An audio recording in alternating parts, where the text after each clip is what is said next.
वर्धापन दिनाच्या निमित्ताने विचार मंचावर उपस्थित आदरणीय साहेब, आदरणीय प्रांताध्यक्ष शशिकांत शिंदे साहेब, आदरणीय जयंतरावजी पाटील, सुप्रियाताई देशमुख साहेब, सर्वच विचार मंच, रोहित दादा, उपस्थित भावांनो आणि बहिणींनो, आज पक्षाचा स्थापना दिवस 10 जून 1999 पवार साहेबांनी हा पक्ष स्थापन केला आणि त्यानंतर अनेक दिग्गज नेत्यांसोबत तळागाळातील कष्टकऱ्यांच्या, शेतकऱ्यांच्या, कामगारांच्या मुलींना त्या ठिकाणी संधी देण्याचं काम या मागील 27 वर्षामध्ये केलं. कुठलाही राजकीय वारसा नसलेल्या माझ्यासारख्या एका युवकच्या कार्यकर्त्याला, तेव्हा मी युवकचा जिल्हाध्यक्ष होतो जयंत पाटील साहेब, पहिल्यांदा लाल दिव्याची गाडी देण्याचं साहेबांनी केलं आणि महाराष्ट्रभर मी तत्कालीन आमचे युवकचे अध्यक्ष उदय सामंतांसोबत पक्षवाढीसाठी महाराष्ट्र फिरलो. संघटना, पक्ष हे ज्याने ज्याने कुटुंब मानलंय त्या प्रत्येकाला संघटनेने काही ना काही दिलेलं आहे. आणि आजच्या या राजकारणाच्या परिस्थितीमध्ये आमिष पक्ष फोडण्याचं काही चाललंय किंवा लोक पक्ष सोडत आहेत, जे अल्प काळाचा विचार करतात त्यांना ते तेवढ्यापुरतं गोड वाटतं, परंतु त्याचा दुष्परिणाम काय होणार आहे याचा जर त्यांनी बारीकपणे विचार केला तर पुढे सगळा अंधकार आहे. त्यामुळे पवार साहेबांच्या या सावलीखाली आपण सगळेजण त्या ठिकाणी निष्ठेने आणि प्रामाणिकपणे इथं उपस्थित आहात. आपापल्या भागामध्ये आपण आपल्या संघटनेचं काम नेटाने आणि जोमाने करतोय. मनापासून सर्वांना या निमित्तानं आजच्या या शुभेच्छा देताना आज या ठिकाणी एक वेगळी ऊर्जा आणि विश्वास व्यक्त करावा असा वाटतो. कुठल्याही राजकीय माणसाच्या आयुष्यामध्ये चढउतार येत असतात, त्यात काही नवीन नाही, परंतु भारतीय जनता पक्षाने या देशाला जो काही धडा देण्याचं काम सुरू केलेलं आहे, त्यांना हे माहिती नाही की ते विसरले असतील किंवा सोयीस्कर विसरले असतील सत्तेचा माज, पैशाचा माज, आणि यामुळे मग पुढे काय होणार आहे याच्या परिणामाची कल्पना न करता आज ज्या पद्धतीने सत्ता राबून ते सर्वसामान्य कार्यकर्त्याला, शेतकऱ्याला, कष्टकऱ्याला, कामगाराला शिरण्याचे काम करत आहेत, त्याला वाचा फोडण्यासाठी आपण आवाज झालं पाहिजे. सत्ताधारी पक्षापेक्षा विरोधात काम करणं अतिशय सोपं आणि साधं असतं असं मानणारा मी कार्यकर्ता आहे.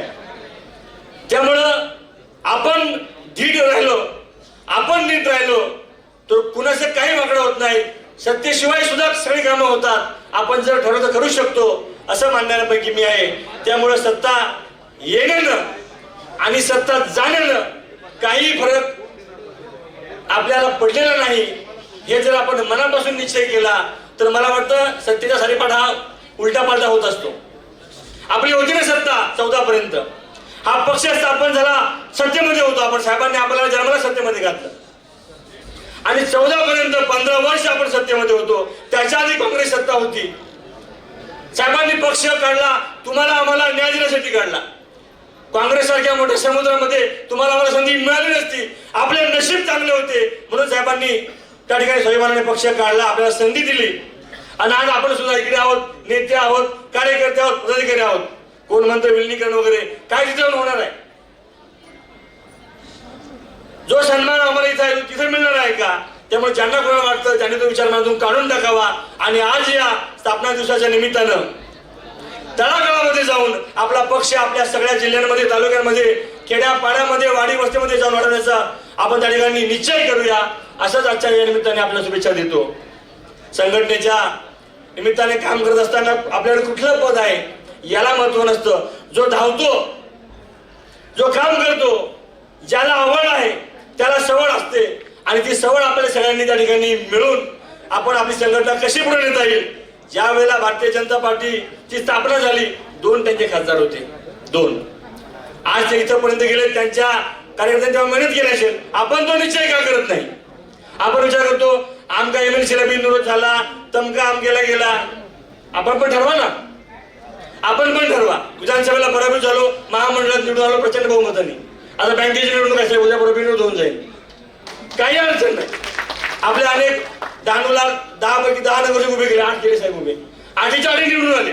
पवार साहेबांकडनं जादूची किल्ले घेतली होती कानामध्ये. मी साहेबांनी कानात मंत्र दिला, तो मंत्र इम्प्लिमेंट केला. जनपद साहेबांनी त्याला टप्प्यात कार्यक्रम होता, तो पूर्ण केला. 100% निघाले, एकही उजेड पडला नाही. त्यामुळे परिस्थितीशी जुळून घेताना साहेबांच्या परवानगीने तिथं जे काही डावपेच खेळता येतील ते खेळताना जिल्हा बँक, महामंडळ, जिल्हा परिषद, नगर परिषद त्या ठिकाणी आपलं कौशल्य कशेपणा लावून आणि इच्छाशक्ती त्या जोरावर सगळं मिळवता येतं. सत्य काय येताना जाते, परंतु पुढचा काळ आपला असणार आहे. माझ्या बाजूला भारतीय जनता पार्टीचे अध्यक्ष मला म्हणले किती दिवस राहणार, या इकडं कधीपर्यंत वाढ पाहणार. मी सांगितलं 20 साल बाद देखेंगे. सत्ता आपली आहे पुढची. 29वा विश्वास आहे. या वेळेला आपल्याला कोणी गिमिक केलं, ईव्हीएमचा चमत्कार केला, त्यांनी फसवलं आपल्याला. पण पुढच्या वेळेला आपण सगळ्या ताकदीने त्या ठिकाणी उभं राहू. सर्व आपली सुद्धा जी काही इच्छाशक्ती आहे, बळशक्ती आहे ती वापरू आणि सत्तेमध्ये आपण येणारच आहोत असा संघ त्या निमित्ताने बांधा. पुढचे आमदार खासदार तुम्ही आहात, पुढचे पदाधिकारी तुम्ही आहात, हा निश्चय मनाशी बाळगा, औराशी बाळगा. एका शिक्षकाच्या मुलाला आमदार करण्याचं काम पवार साहेबांनी केलं. आणि त्यामुळं एक पिक्चर आहे शाहरुख खानचा ओम शांती ओम, त्याचा डायलॉग आहे, किसी चीज को अगर दिल से चाहो तो पूरी कायनात उसे मिळणे में लग जाती है. तुम्ही मनामध्ये ठेवा ना, मनामध्ये आणलं पाहिजे ना, मनामध्ये आणायचं नाही आणि नकारात्मक बोलायचं. कसं आपलं होईल, तुमचं काय मी सांगणार. सांगा मी पैशावाला, माझ्याकडे खूप पैसे आहेत, ऑटोमॅटिक पैसे येतात असं मी मानतो. मांडणाऱ्यांपैकी पॉझिटिव्ह थिंकिंगने माणसाने काम केलं पाहिजे तर निश्चितपणे पुढे जाता येतं. आणि आपले जे लीडर आहेत, लीडरची व्याख्या आपण नेहमी सांगतो की हु इज द लीडर. पुढारी कोण आहे? He knows the way, he goes the way आणि शोज द वे. ज्याला रस्ता माहिती आहे, जो स्वतःच्या रस्त्यावर चालतो आणि इतरांना पुढे नेसतो, तो लीडर आपल्या बाजूला, आपल्या समोर आपले नेते पवार साहेब बसलेले आहेत. त्यांच्याकडनं या लिडरशिपची दीक्षा घेऊन मनामध्ये विश्वास ठेवून आपण काम केलं तर शशिकांत शिंदे साहेब, जयंत पाटील साहेब, आपल्याकडे अशा वाघाच्या अशाच्या ताकदीचे माणसं आहेत ना. रोहित दादा आहे आपल्या चित्त्याच्या ताकदीसारखा, आपल्याला कोणी हरवू शकत नाही. आपण रणांगणामध्ये आता आलेलो आहे, सुरुवात केलेली आहे. एक आंदोलन, कांद्याचं आंदोलन असेल, आंबेगावला असेल, उद्या परवाच्या पंढरपूरला असेल. या आंदोलनाच्या माध्यमातून हा पक्ष जनतेच्या दिशेने रस्त्यावर येतोय हे लोकांना समजलेलं आहे. त्यामुळे जनता आपल्या पाठीशी आहे. त्यांना थांबवण्याचा, त्यांना पराभूत करण्याचा प्रयत्न सरकार करणं होतोय. आपल्या गाड्या अडवल्या जातात, माणसं येऊ दिली जात नाही आंदोलनापर्यंत, पोलीस अडवले जातात, परंतु तरी सुद्धा ती आंदोलन यशस्वी होत आहेत. लोकांचा आवाज आपण त्या ठिकाणी उंच करतोय. त्यामुळं या सगळ्या परिस्थितीमध्ये आदिवासी विकास आघाडी आपली असेल किंवा सर्व मागासवर्गीय सगळे आपल्या ज्या फ्रंटल सेल आहेत त्यांच्या माध्यमातून तळागाळामध्ये जाऊन संघटनेचं काम आपण पुढे नेऊया. आजच्या दिवशी आपण सर्वांनी शपथ घेऊया की येणारा काळ हा पवार साहेबांच्या नेतृत्वाचा कस लागणारा आणि आपल्या सुद्धा मेहनतीचा काळ असेल. आपण सर्वांनी आजच्या दिवशी दृढ निश्चय करून आपण आपल्या गावाला जावं असं आवाहन करून थांबतो. धन्यवाद. जय जय महाराष्ट्र, जय राष्ट्रवादी. धन्यवाद. यानंतर